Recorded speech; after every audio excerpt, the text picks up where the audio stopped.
Assalamualaikum warahmatullahi wabarakatuh. Saya Nur Fatia dari MBS A2 ingin menjelaskan tentang perdagangan internasional dan tantangan ekonomi global terhadap sistem ekonomi Islam. Sumber dari buku Ajar Ekonomi Internasional, penulisnya Dr. Nur Cahya SPMSI. Perdagangan internasional adalah kegiatan transaksi pertukaran barang atau jasa yang dilakukan antara individu dengan individu, individu dengan pemerintah, atau pemerintah dengan pemerintah dari suatu negara yang lain di pasar dunia atau global dengan tujuan untuk memenuhi kebutuhan dan mencari keuntungan. Manfaat perdagangan internasional yang pertama, membentuk hubungan persahabatan antar negara. Maksudnya nih, kerjasama antar negara akan membentuk hubungan persahabatan antar negara lain atau dapat mempererat hubungan suatu negara karena saling membutuhkan. Eratkan persahabatan antar negara ini memungkinkan perluas kerjasama di bidang atau sektor lain seperti bidang pendidikan, budaya, politik militer, dan teknologi. Yang kedua, dapat menciptakan efisiensi serta spesialisasi. Perdagangan internasional dapat membuat suatu negara memiliki spesialisasi di suatu bidang ekonomi. Artinya, negara yang membangun kerjasama tersebut akan memiliki penduduk yang mempunyai keahlian khusus serta berbeda dari negara. Yang ketiga, dapat meningkatkan kemakmuran negara. Kegiatan perdagangan internasional dapat membawa kemakmuran pada suatu negara yang menyetujui kerjasama tersebut. Indikator kemakmuran tersebut dapat dilihat melalui aktivitas pelaku ekonomi yang meliputi produsen, pemerintah, serta konsumen.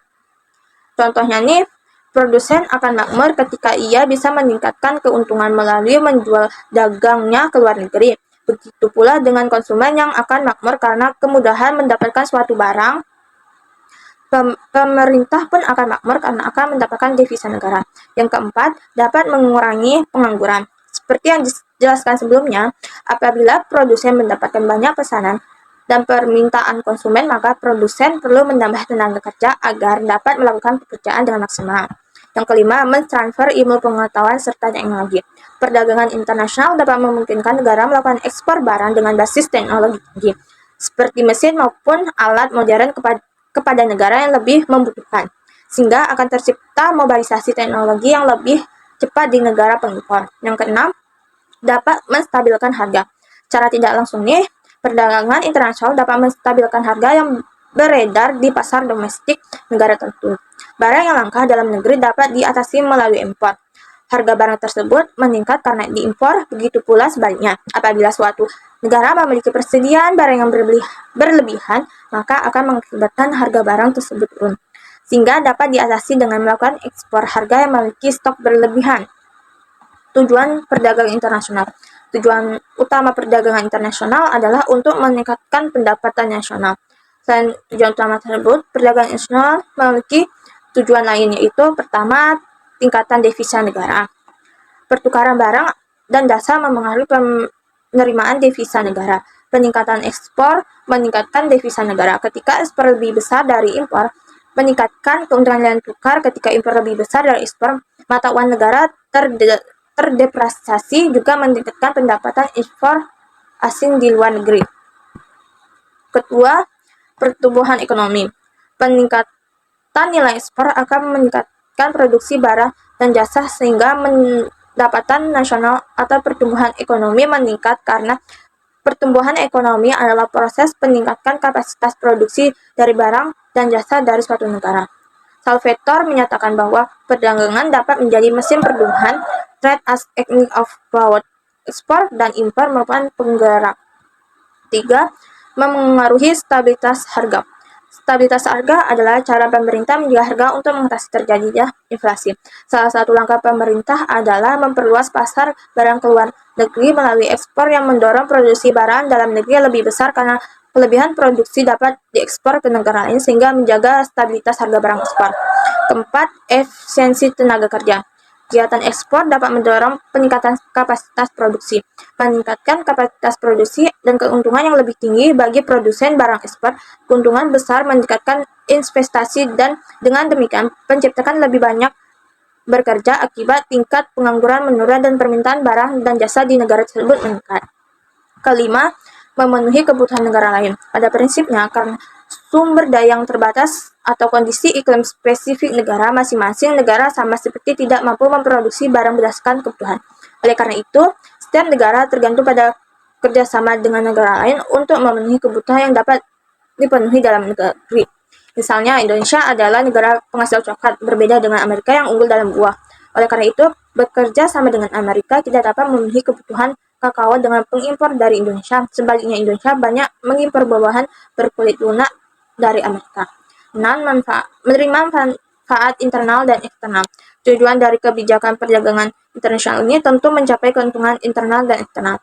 Kegiatan ekspor mendorong peningkatan kapasitas produksi untuk memenuhi permintaan pasar domestik dan internasional sehingga meningkatkan keuntungan internal perusahaan.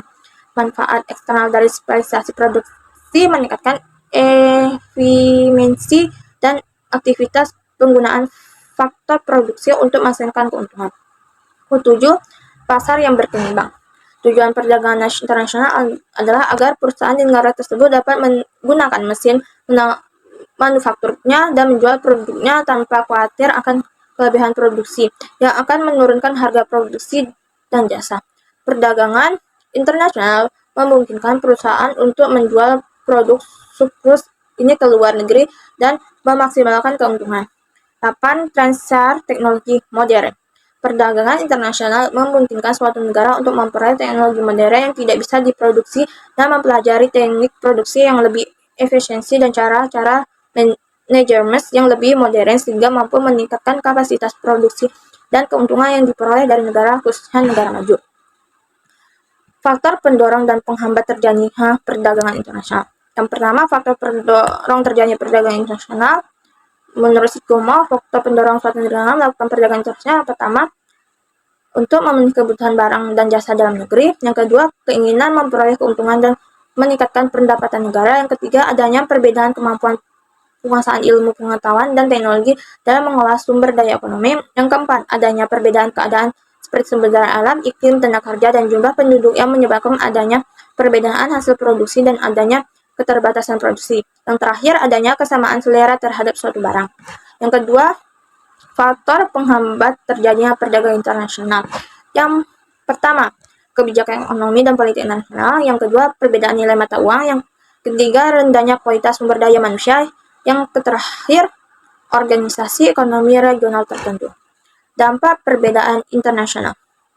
Dampak positif perdagangan internasional antara lain terbentuknya persahabatan antara negara. Perdagangan internasional yang berlangsung intens akan membentuk relasi antar negara dengan sendirinya sehingga menciptakan persahabatan. Yang kedua, meningkatkan kemakmuran negara. Indikator kemakmuran suatu negara bisa dilihat dari pelaku ekonomi, yaitu produsen, konsumen, dan permintaan. Produsen yang makmur maka profit tinggi, sementara di sisi konsumen kebutuhan dapat terpenuhi, sedangkan bagi pemerintah pemasukan devisa akan meningkat. Yang ketiga, berkurangnya pengangguran. Kegiatan perdagangan internasional akan menuntut sebuah negara lebih produktif untuk mendulang keuntungan.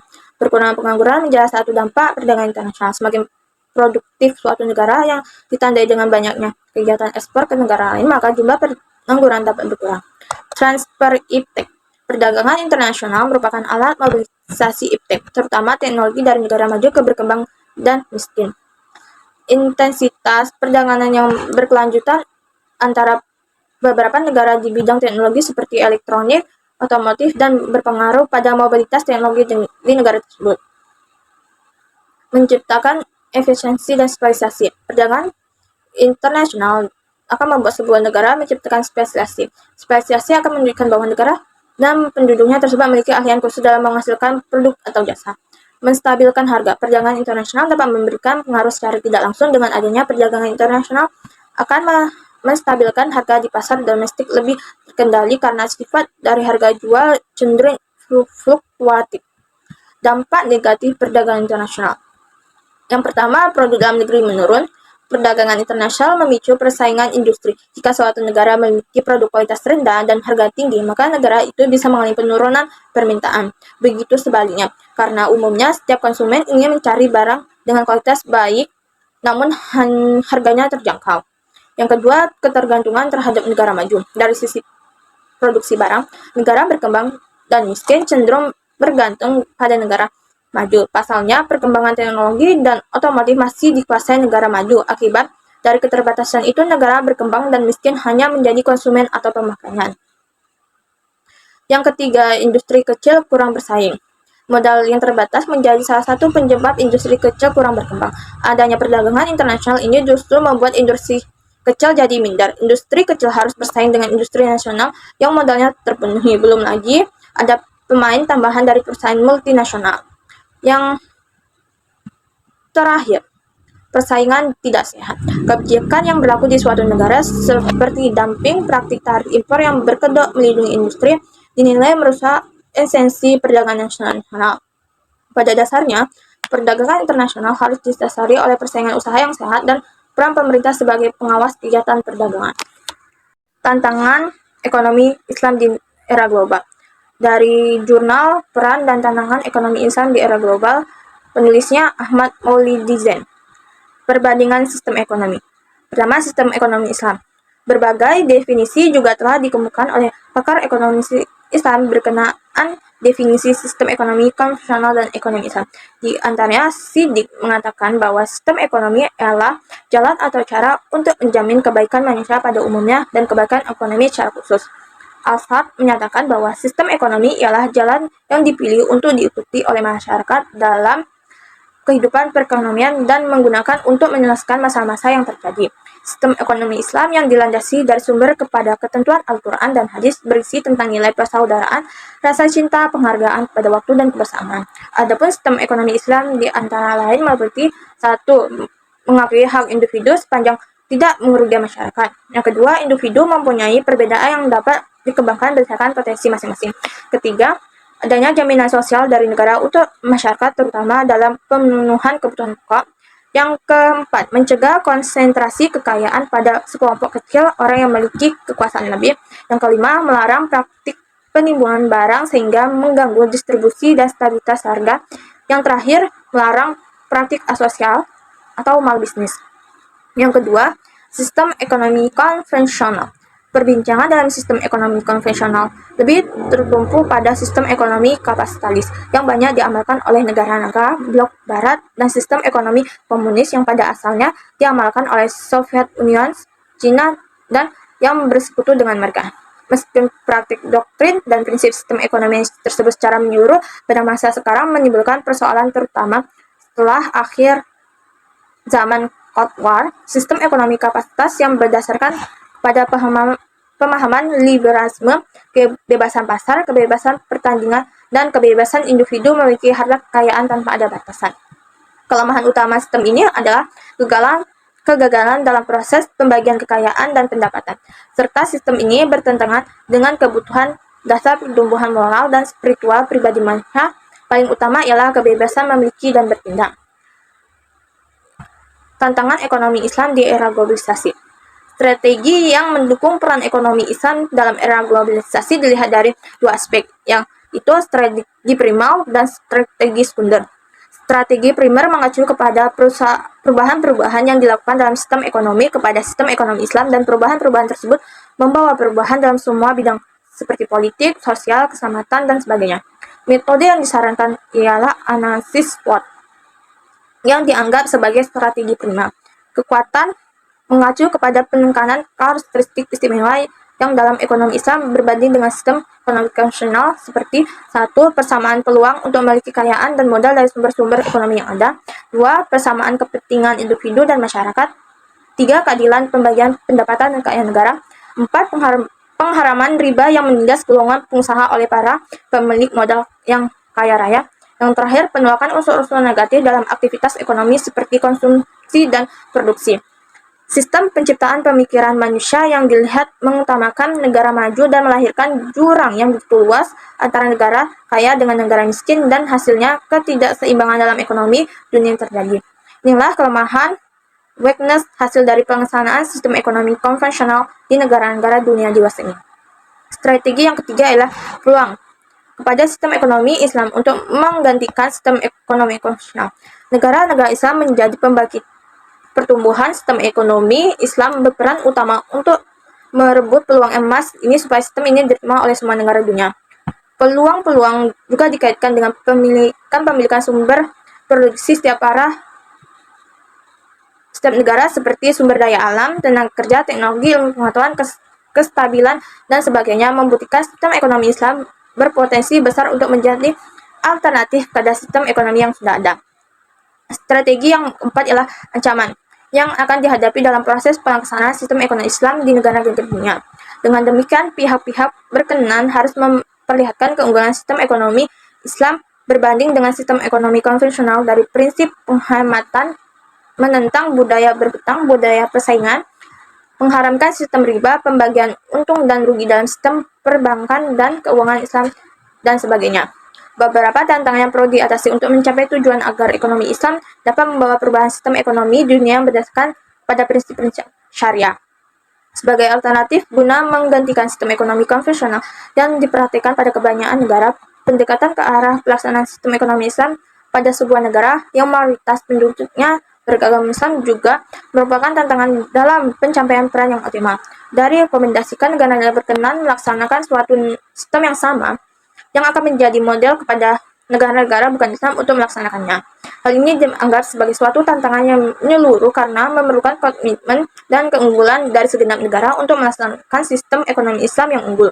Tantangan selanjutnya yang dihadapi umat Islam kini termasuk di Indonesia adalah harus mengambil kesempatan dari era globalisasi. Tantangan lain ialah dampak-dampak pengamalan sistem ekonomi konvensional.